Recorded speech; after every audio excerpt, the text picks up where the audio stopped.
Boa tarde, meus amores, boa tarde a todos. Nós vamos começar a nossa aula, certo? Vamos dar continuidade. Essa é a nossa quinta aula, o capítulo 7, e nele nós vamos falar sobre reprodução assexuada. Lembrando que nas aulas anteriores nós começamos a entender sobre as duas teorias, que são a teoria da biogênese e a teoria da abiogênese, sendo que a teoria da abiogênese ela não acreditava que um indivíduo dava origem a outro, certo? Ele acreditava que o indivíduo ele poderia surgir da matéria inanimada, certo? Da matéria que não tinha vida.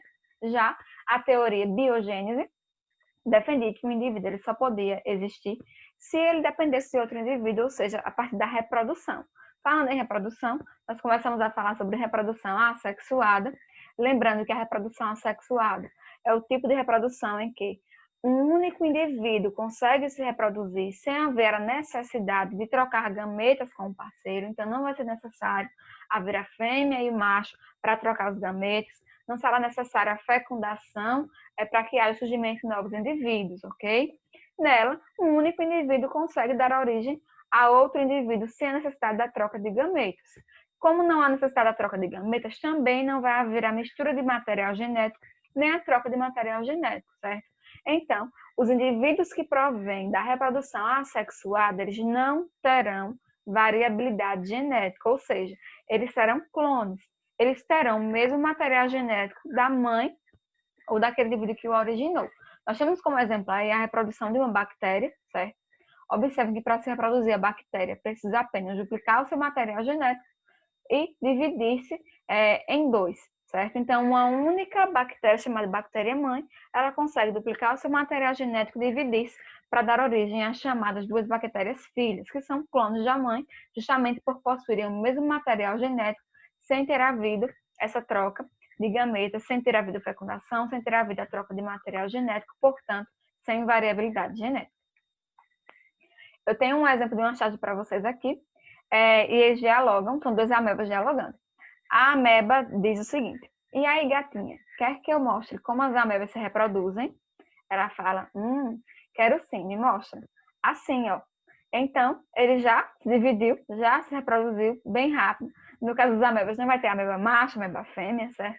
Ele vai apenas duplicar seu material genético e dividir-se para se transformar em dois indivíduos, ok? Então, isso é um exemplo de reprodução assexuada.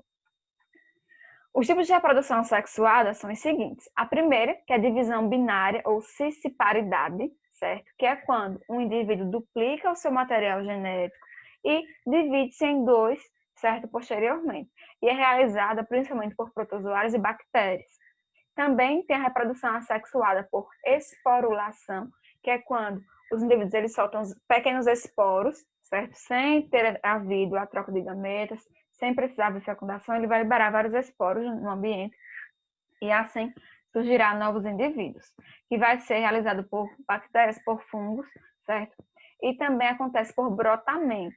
O brotamento, que é o surgimento de pequenos brotos no indivíduo, é como se surgissem pequenas partes, essas partes vão se desprender daquele indivíduo e assim surgirá um novo indivíduo. O brotamento ele é feito por fungos, por alguns animais, por algas e por plantas também, certo? E por estaquia, que é realizada geralmente por plantas, nós vamos ver daqui a pouquinho, a partir da propagação vegetativa. Começando a falar sobre divisão binária ou cisparidade, nela vai acontecer a duplicação do material genético. Esse material genético, depois de duplicado, a célula da bactéria, por exemplo, ela vai realizar o estrangulamento citoplasmático, que é quando ela vai pegar a sua membrana plasmática e estrangular, certo? Soltar, por isso cisparidade, porque vai partir, certo?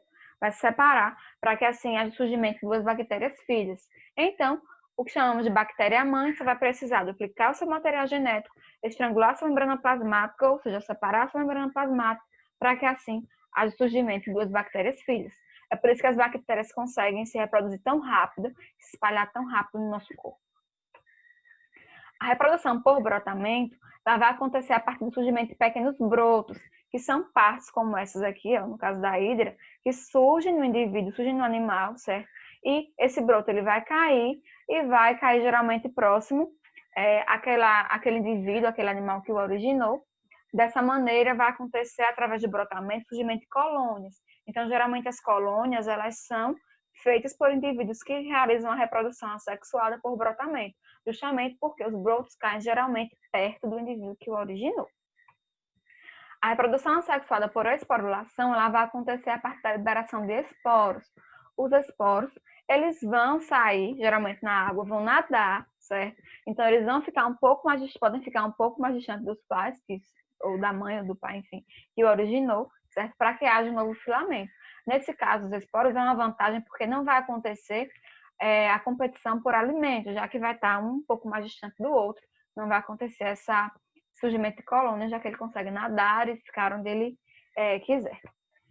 Acontece também a reprodução assexuada por fragmentação ou segmentação, certo? Acontece nas planárias, por exemplo, que é quando ela vai se friccionar, fazer um pouco de força, para separar, para tirar um pouco, várias partes dela, para que essas partes dela a partir dessas partes consiga surgir um novo indivíduo.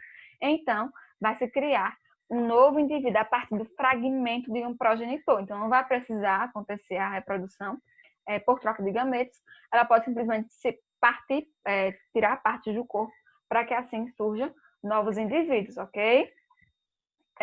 E no caso da planária, o legal também que é essa reprodução dela por fragmentação, segmentação, também é uma espécie de regeneração. Digamos que você, por motivo que eu desconheço, queira matar uma planária, uma planária quer cortar a planária. Quando você corta a planária, ao invés de você matá-la, você faz com que surja uma nova planária. Então, ao invés de uma, você terá duas. Se você corta a planária em 4 partes, ao invés de uma, você terá 4 planárias, ok? Então, essa reprodução por fragmentação, segmentação, ela também é uma espécie de regeneração da espécie. A reprodução sexuada por propagação vegetativa, ela vai ser o tipo de reprodução que acontece nas plantas, certo?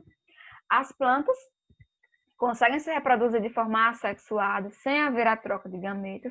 Algumas espécies específicas realizam essa reprodução.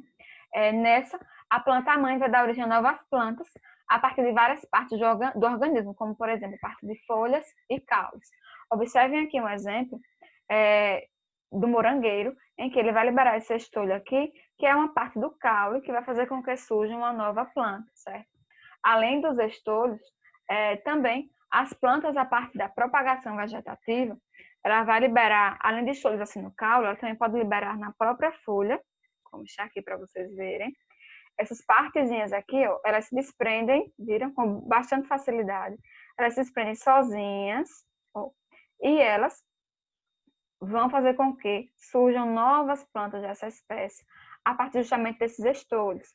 Observem que na folha tem vários espaços onde ficam os estolhos e que cada estolho desse vai se transformar em uma nova planta. Ele se desprende com muita facilidade, justamente para que assim surjam novas plantas a partir da reprodução assexuada. Então, esses estolhos eles são importantes para que haja a reprodução da planta a partir da propagação vegetativa, sem a necessidade de troca de gametos, tudo bem? Continuando a falar sobre propagação vegetativa, além dessa parte dos estolhos que se desprendem da folha, certo? Ou estolhos no caule, para poder surgir uma nova planta, há também uma técnica de propagação vegetativa chamada de enxertia. Na enxertia, eles pegam partes de ou uma espécie parecida com aquela, ou partes da mesma planta, cortam um pedaço no caule daquela planta, que é esse pedaço chamado de cavalo, trazem a outra parte da planta, da espécie parecida, da mesma espécie, e colocam, prendem nessa parte do cavalo, certo? Que é chamado de cavaleiro, a parte que foi retirada de outra planta para colocar. Depois de um tempo, essa parte da junção do cavalo com o cavaleiro, que são partes da planta cortadas a partir dessa técnica de propagação vegetativa, que é a enxertia, vai acontecer uma regeneração da planta e vai surgir uma nova parte da planta ali, uma nova planta. Por isso, essa técnica é bastante utilizada. Além da enxertia, também tem a técnica de alporquia. Nela, eles retiram uma parte do caule, certo? Uma parte do ramo daquela planta, envolvem ela geralmente com um pouco de terra e com um plástico ao redor. Depois de um tempo, vai nascer ali uma nova raiz de planta. Eles tiram aquela raiz que surgiu, plantam em um novo ambiente e assim terá uma nova planta de forma assexuada. Além da alporquia, também tem a técnica chamada de estaquia. No caso da estaquia, eles vão tirar alguns fragmentos do caule da planta e vão colocar em outro lugar, certo? Para poder plantar, sem ser necessário envolver com terra, envolver com plástico, como no caso aqui da alporquê que nós vimos agora. Então, no caso da estaqueira, eles tiram geralmente parte da planta, que popularmente são conhecidos como o olho da planta, certo? Para poder colocar em um solo fértil e assim surgir uma nova planta. Além dessa, também tem a técnica de mergulhia. No caso da mergulhia, o caule da planta, ele consegue descer, certo? Desce na planta, vai ficar na parte do solo, e a partir do caule terá o surgimento de uma nova planta. É como se o caule mergulhasse no solo fértil e assim surgisse uma nova planta daquela espécie, sem a necessidade de troca de gametas, então, realizando assim a reprodução de forma assexuada. Além das plantas, certos animais também conseguem realizar a reprodução assexuada. Só que no caso dos animais, vai acontecer a partir da reprodução por partenogênese. A reprodução por partenogênese nada mais é do que a capacidade que algumas espécies possuem de o animal conseguir colocar ovos sem a necessidade de troca de gametas. Então, no caso das abelhas, por exemplo, as fêmeas conseguem colocar os ovos sem haver a necessidade do macho fecundar aquele ovo, e aquele ovo vai ser fértil. E a partir dali vai nascer novas abelhas, ok? Ou novos zangões.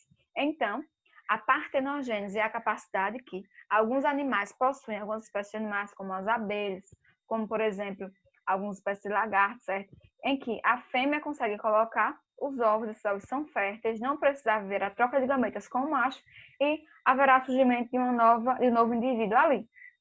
Geralmente, as espécies que realizam a partenogênese são espécies que vivem em ilhas isoladas, justamente pela ausência ou pela escassez de parceiro, a espécie consegue se reproduzir com a fêmea sozinha.